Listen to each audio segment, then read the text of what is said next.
Should I buy iPhone 8 or iPhone 10? Coming up right now, let's go.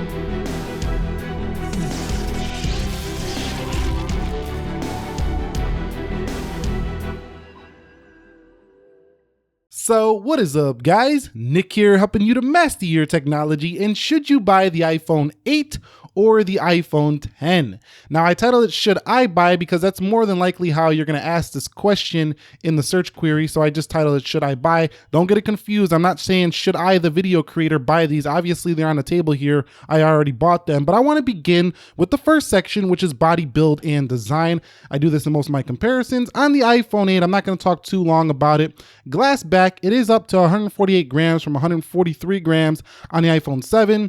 You do have wireless charging supported now. They do remove the FCC branding stuff under the iPhone logo that really doesn't, make it look any cleaner. So I think this looks cleaner than the previous version because it just says iPhone on there now. You do have the 4.7-inch display on the front with the same bezels as before, second gen Touch ID, and space gray around the edges. A slight camera hump there, nothing too protruding, and no headphone jack here. So overall, the body, the build, and design very similar to what we're used to, but it is much lighter and actually I would say a little more comfortable to use than the iPhone 10 just because of its weight savings. Now on the iPhone 10, you are looking at stainless steel around the edges of this device, which definitely give it a more hefty feel in the hand.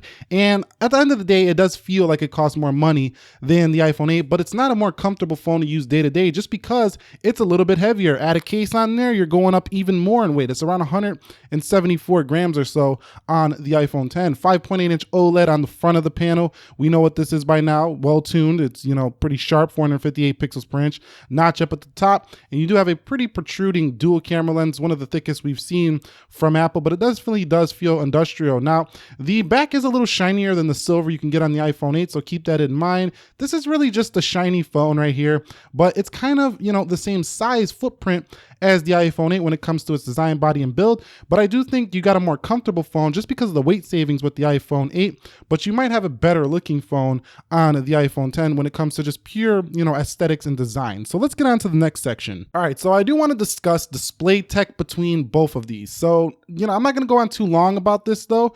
Retina display here, we know what this is, 326 pixels per inch here on the iPhone 8. It does have the ability to give you true tone now, and it is of the P3 color gamut with night shifts. So it's still a solid display here. It's very well tuned and very accurate. So you will like the iPhone 8's display, but it's not going to blow you away with zingy colors or anything that's found on OLED panels. Now on the iPhone 10, you're getting yourself a 5.8-inch OLED screen, which to me feels more tall than wide. So what that means is that it's kind of a narrow display. So watching videos and stuff doesn't feel like a flat screen in your hand. It feels more like a letterboxed screen. So when you're watching a widescreen video and you have the letterboxing on top, that's kind of more what this screen feels like. So keep that in mind. It's more long and tall and narrow than it is wide. It's not that full 16:9 aspect, but it is very sharp and it does have really well balanced colors here. And you definitely get the deep blacks here for the iPhone 10, which you don't get on pretty much any other iPhone. True Tone makes its way here and it is tuned for P3 color gamut. So it's a fantastic display. Some are saying it's the best display ever. To me, the Note 8 is the best display I've seen, but that's just a personal opinion. You might differ. Overall though here, display here, good on the iPhone 8, amazing on the iPhone 10. Get the iPhone 10 if you want the best display Apple can offer to you right now on a mobile device. Now, discussing storage, I actually only have the 64 gig iPhone 8 here. I didn't see a need to get the 256 gig because I was going with the 256 gig for this guy. But basically, you can get this one in 64 gig as well on the iPhone 10. I think that's not really the good deal because you're already paying like $1,000. Why not just go all out and get the 256 gig? The 64 gig, that's a lot of money, I think, for a phone with just 64 gigs. So if you're going to get an iPhone 10, you might as well just pay an extra $150 and get the 256 gig. Now, in terms of storage though, the 256 gig should last most longer, but if you don't use a lot of storage, then 64 will work for either. It's basically the same, H.265 storage on both, so speed with transfer on the storage is going to be similar between both. So let's talk a little bit about software here between both devices. Now on the iPhone 8, you are looking at a device that's going to give you iOS iOS 11 in the traditional sense, meaning the way it was before we even seen the iPhone 10. You're going to pull up for Control Center here. A lot of people do like this new Control Center. It's definitely the buggiest iOS I've ever experienced, but it's still smooth. It's not like, horrible. You can still use it day to day, and it's going to be a pretty good experience. And it's getting better. They're going to bring the Apple Cache in 11.2. We should be seeing next week after the holidays here. And yeah, overall, it's pretty much iOS as we've known it today, iOS 11. Now, it changes up a lot here for the iPhone 10 in that you do have now a Siri button over here on the right side, whereas you had a Siri button here at the bottom of the iPhone 8. You can bring up Control Center from the top now. You can't see certain things up there in that right notch next to the notch. You can't see certain things like if you have Bluetooth enabled and Wi-Fi enabled, you're gonna have to pull it down to see that both are on because there's just not room there. And that's kind of annoying if you ask me. Over here, you can pull down for your notifications or just from the middle. Now, pulling down and to the right will give you access to your multitasking, but it's definitely an extra step than before. So now when you pull up, it won't like close. If you go like that, it just closes out and goes back home. Another thing that's different is to access reachability, you have to pull down from the bottom just slightly on the iPhone 10. Sometimes it doesn't even work like right there. So I'm gonna just show it in an application here. It's like that on the iPhone 10, then it'll work here on the home screen sometimes. It's just a little bit spotty, and you see how it was just missing right there. Now, it's just really reliable here on the iPhone 8 where you just double tap to go into reachability so you can reach your applications and such. So yeah, it's not as functional here, I think, on the iPhone 10. It doesn't work any faster. Yeah, it's the future of the iPhone, but these gestures here sometimes are just more annoying than they are functional. So right now, I think some software updates can improve the way the iPhone 10 does use iOS, but as it stands right now, it's definitely a learning curve here. And to turn off the power on iPhone 10, you have to hit 2 buttons instead of 1 here. So keep that in mind. Software very different in the way that you're going to experience it, but at its core, you still can't move icons around where you want it on either iPhone. Still can't do certain things like you can do on Android. Like you don't have a back button still, so you still have to rely on developers and the way Apple wants you to use the back up in the left-hand corner.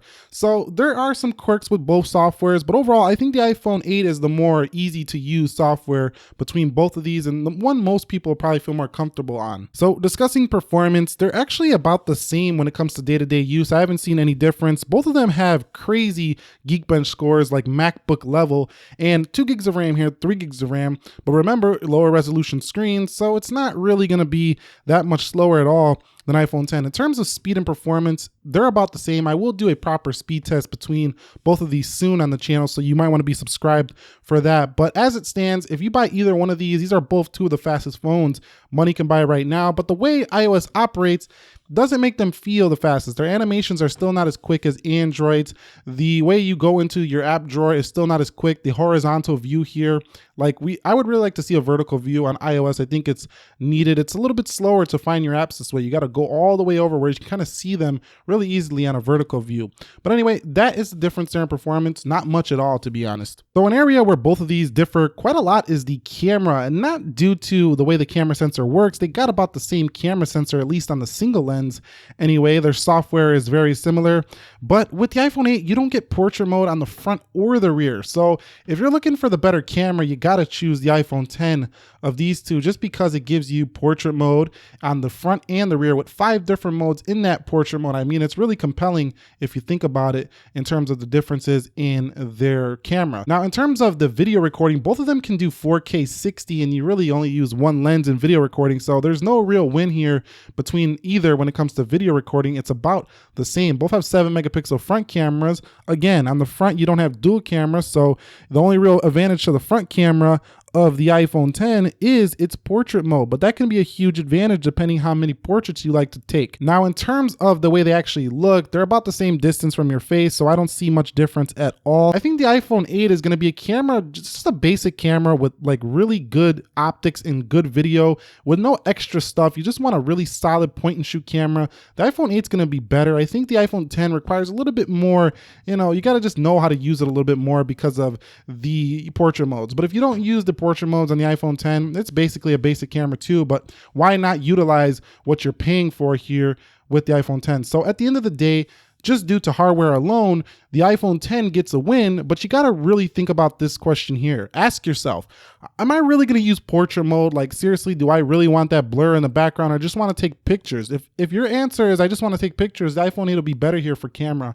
If you want the portrait modes, if you want that background blur, you got to choose the iPhone 10 here. So let's discuss battery life on both these devices. One area people seem to really care a lot about in their smartphone. And I'm happy to report I'm actually quite impressed with the battery life I get from the iPhone 8. You know, never before have I seen the 4.7-inch iPhone do this well in battery life. It has really solid battery life on the iPhone 8, but the iPhone 10 is a little bit better in the battery department. Now, the iPhone 8 is going to give me around 5 to 5.5 hours on screen time with a pretty much 12 to 15 hour day. On the iPhone 10, I'm getting about 6 to 7. So the iPhone 8 Plus giving me 8 or 9. So the 8 Plus is still the king here with battery life. And in terms of standby, both are excellent, no issues there. The iPhone 10 will eke out an hour or two more on battery life than the iPhone 8, but it's not horrible on the iPhone 8. It's actually improved over the iPhone 7, 6S, and 6. So both of these are good on battery life. Neither one of them are amazing on battery life, but they're both amazing on standby time. So we got to discuss audio quality. So this one is pretty similar. They both have the dual speakers. So if we go into both devices, I think the iPhone 10 sounded a little bit louder in my testing, but I do want to give a shout out to this. Let's see. Let me go to my channel here and play one of my latest videos, and we're going to see the differences here in the audio. So there's Nick Ackerman channel. Subscribe if you haven't already. We post videos pretty much daily. Let's go to the LG G6 6 months later.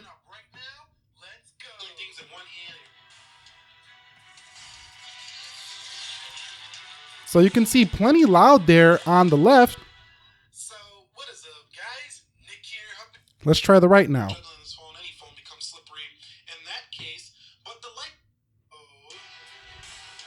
Yeah, it's definitely slightly louder.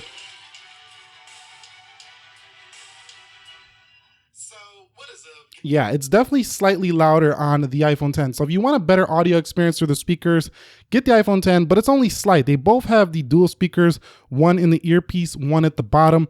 Both are pretty fantastic though, and I do appreciate that, but neither one of these give you a headphone jack on either device, and that is really a bummer for pretty much any new iOS device right now, sans the iPad and the MacBook Pro.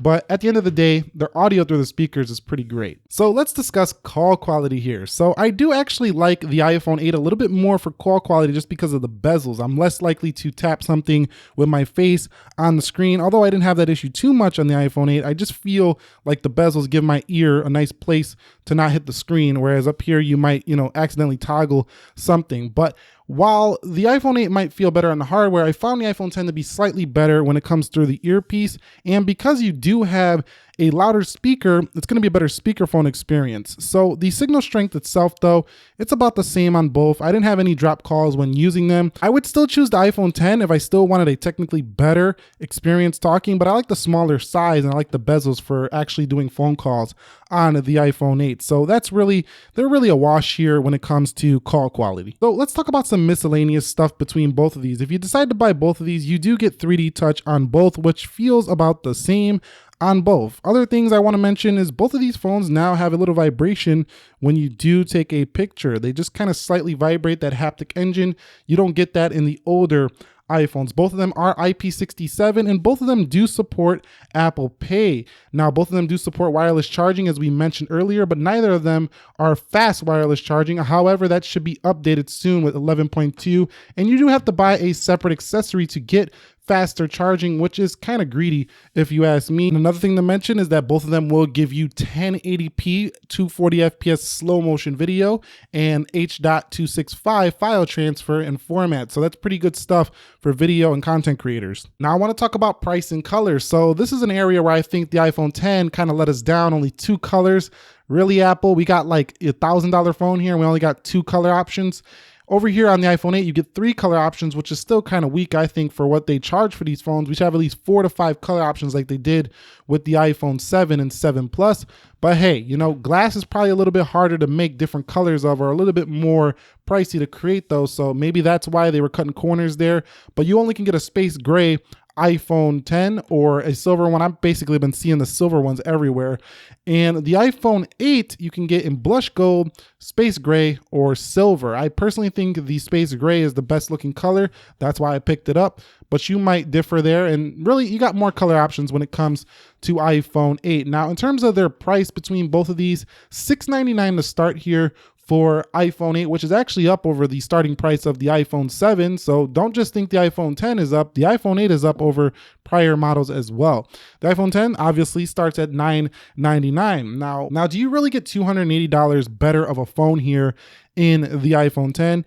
And to me, I don't think so. I think you get about $100 to $150 better phone, but there's kind of like that Apple tax for getting the best Apple has to offer right now. Why I say it's not $100 to $150 better than the iPhone 10 is because it has some quirks. You know, it's like a beta product. The gestures aren't all there yet.